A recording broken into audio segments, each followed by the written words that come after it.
आज दिल्ली दौरे पर रहने वाले हैं मुख्यमंत्री योगी आदित्यनाथ। जी हां, इस वक्त बड़ी खबर हम आपको बता दें, आज मुख्यमंत्री दिल्ली आने वाले हैं। हालांकि दिल्ली में किस तरह का कार्यक्रम है, क्या कार्यक्रम है, इस बारे में अभी पूरी जानकारी नहीं है, लेकिन अभी दिल्ली दौरे पर पहुंच रहे हैं। लेकिन कहा जा रहा है कुछ बड़े नेताओं के साथ मुलाकात हो सकती है मुख्यमंत्री की। तो आज दिल्ली दौरे पर मुख्यमंत्री सीएम योगी आदित्यनाथ रहने वाले हैं। आज दिल्ली दौरे पर आने वाले हैं मुख्यमंत्री योगी आदित्यनाथ।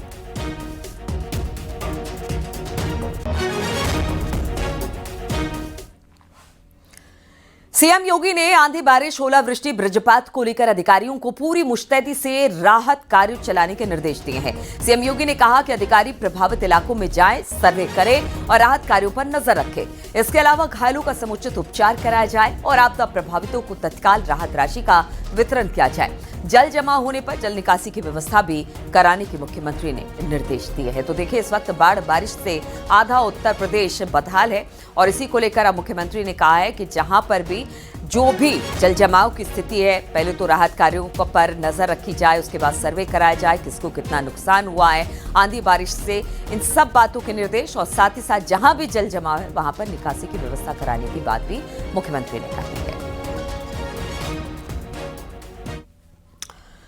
योगी सरकार महिला आर्थिक सशक्तिकरण की मिसाल बन रही है। ओडीओपी, उज्ज्वला, मिशन शक्ति जैसी योजनाओं ने अब तस्वीर उत्तर प्रदेश की बदल दी है। होमगार्ड, पुलिस, शिक्षक भर्ती में महिलाओं को लगातार प्राथमिकता मिल रही है। तकनीकी और व्यावसायिक शिक्षा में भी महिलाओं की भागीदारी लगातार बढ़ रही है।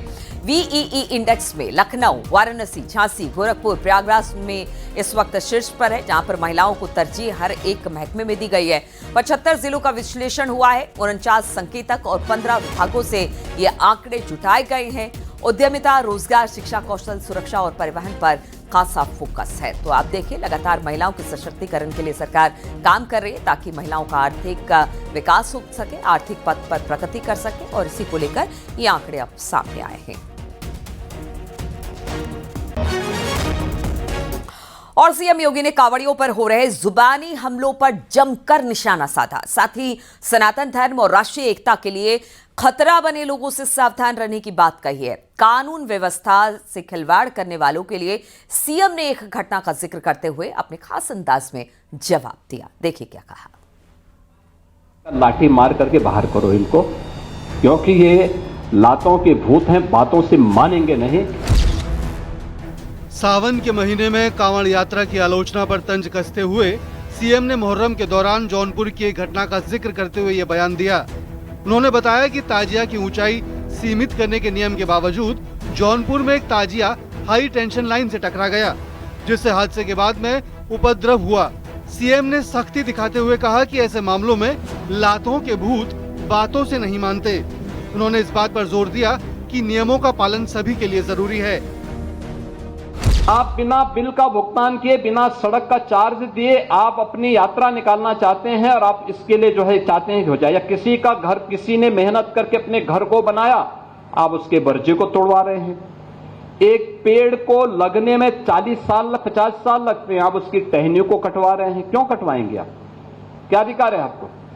हमने कहा यह नहीं होगा।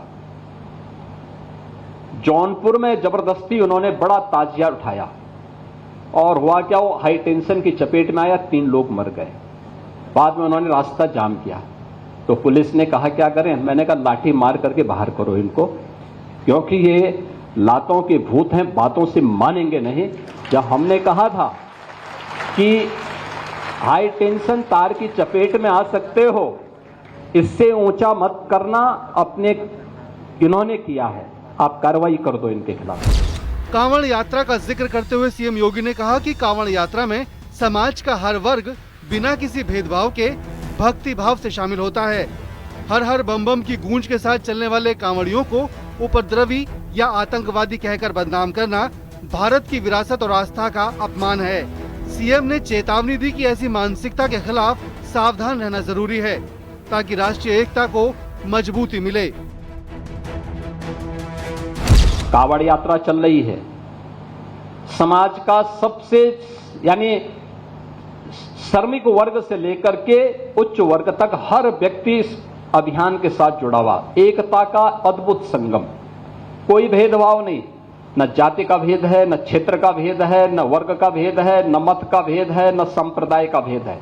मीडिया ट्रायल होता है, मीडिया ट्रायल होता है, बदनाम किया जाता है, खूब उसके बारे में लिखा जाता है, उन्हें उपद्रवी और आतंकवादी तक बोलने का दुस्साहस होता है।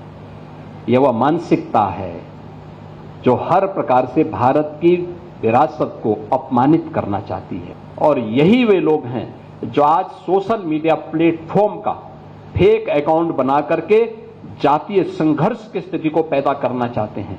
इन सब से अगर हम सावधान रह करके अपने आप को सुरक्षित कर सकें, अपने समाज को सुरक्षित कर सकें।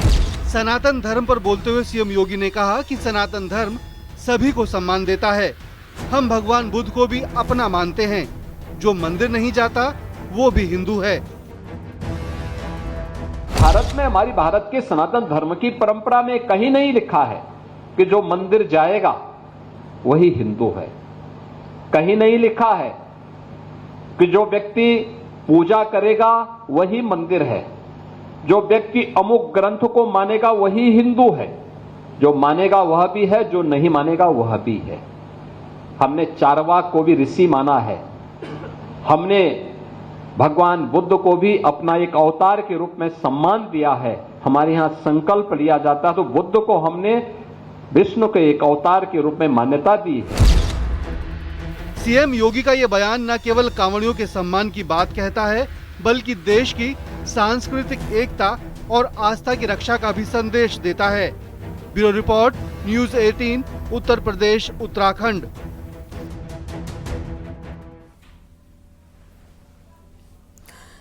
योगी सरकार ने उत्तर प्रदेश में उद्यम का बेहतर माहौल बनाने में जुटी है। सरकार ने उद्यमियों को बड़ी सौगात दी। इन्वेस्ट उत्तर प्रदेश और उद्योग विभाग की बैठक में फैसला लिया गया कि उत्तर प्रदेश में फैक्ट्री लाइसेंस की वैधता अब 10 साल तक होगी। औद्योगिक कार्यों को सरल सुगम बनाने के लिए योगी सरकार ने बड़ा फैसला लिया। अब नियमों का पालन करने वाली इकाइयों को ऑटो रिन्यूअल की भी सुविधा मिल जाएगी। फैसले से हर साल आने वाले करीब 6,700 से अधिक नए आवेदन और 1,500 रिन्यूअल की जरूरत खत्म हो जाएगी। फैक्ट्री लाइसेंस की वैधता 1 से 5 साल के बीच होती थी, अब इसे 10 साल कर दिया गया है। सरकार ने उद्यमियों को बड़ी राहत देते हुए अब फैक्ट्री लाइसेंस की वैधता 10 साल की है। दरअसल पहले 1 से 5 साल की फैक्ट्री लाइसेंस की वैधता हुआ करती थी और पिछले दिनों जब इन्वेस्ट यूपी और उद्योग विभाग की एक संयुक्त बैठक हुई उसमें यह फैसला किया गया कि अब जो फैक्ट्री के लाइसेंस हैं उनकी वैधता 10 साल तक रहेगी, यानी कि बार बार रिन्यूअल की दिक्कत नहीं होगी, जिससे कि उद्यमियों को समस्या आती थी। अब इस समस्या को योगी सरकार ने दूर कर दिया है। 1 से 5 साल की जो पहले वैधता हुआ करती थी फैक्ट्री लाइसेंस की, अब वो 10 साल हो गई, यानी कि 10 साल के बाद ही रिन्यूअल कराना पड़ेगा। 10 साल में के बीच में अब बार बार जो रिन्यूअल की दिक्कत होती थी फैक्ट्री लाइसेंस की, अब नहीं होगी। कैमरामैन अनिल के साथ संकेत मिश्रा, न्यूज़ 18, लखनऊ।